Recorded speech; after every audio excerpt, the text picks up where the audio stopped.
สบายดีมื้อนี้เราจะมาบอกวิธีในการเพิ่มผู้ดูแลเฟซบุ๊กแฟนเพจเนาะในการแฟนเพจเฮ็ดจังได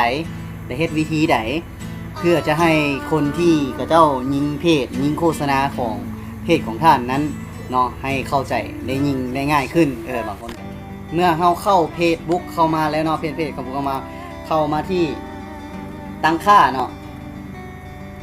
เข้ามาที่ตั้งค่าเห็นบ่เข้ามาที่ตั้งค่าเนาะเข้ามาที่ตั้งค่าตัวนี้หลังจากนั้นเข้ามาตั้งค่าแล้วเฮามาที่ซอกหาคำว่าบทบาทในเพจ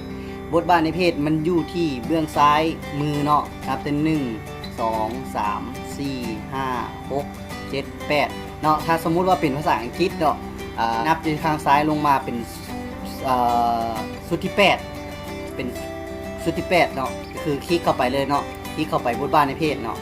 คลิกเข้าไปบทบาทในเพจจะเป็นรูปหน้าตาแบบนี้สำหรับคนที่เป็นภาษาอังกฤษ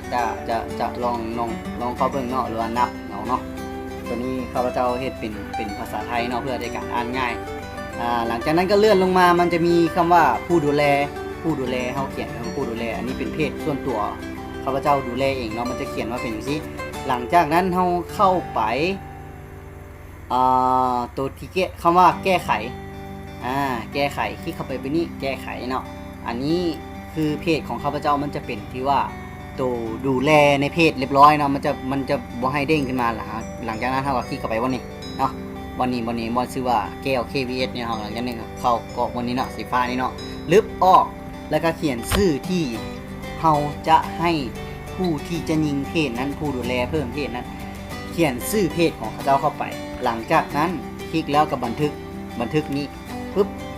ดังนั้นถือว่าเป็นเสร็จสิ้นในการเพิ่มผู้ดูแลในเพจเพิ่มผู้ดูแลในเพจมันก็อาจจะบ่ยากแล้วก็บ่ง่ายก็เนาะแต่ว่าสำหรับคนที่เฮ็ดแล้วเนาะแต่ว่าคนที่จะยากแน่ก็อาจจะบ่เคยเฮ็ดมาก่อนเนาะก็เลยว่าบอกมื้อนี้ให้ทุกคนได้เข้าใจว่าการเพิ่มผู้ดูแลเพจนั้นเป็นยังไงเนาะ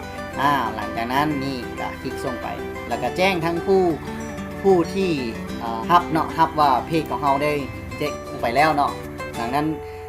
ผู้ที่ยิงเพจเขาจะมาเบิ่งการแจ้งเตือนนี่ว่ามีข้อการเคลื่อนไหวจังไดแปลงเคลื่อนไหวจังไดเขาก็จะมาฮับแอดหรือเพิ่มโฆษณาตื้มเนาะสำหรับเพจ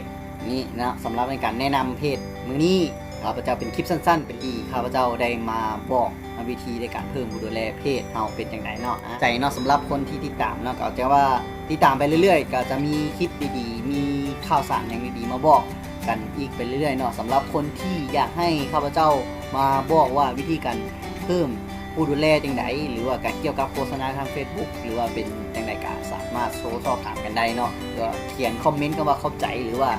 คอมเมนต์มาทางนั้นลุมว่าจะให้ข้าพเจ้าเฮ็ดคลิปแบบใดต่อไปเนาะข้าพเจ้ายินดีพร้อมจะให้ความช่วยเหลือแก่ท่านเนาะคำนี้ก็ขอขอบใจ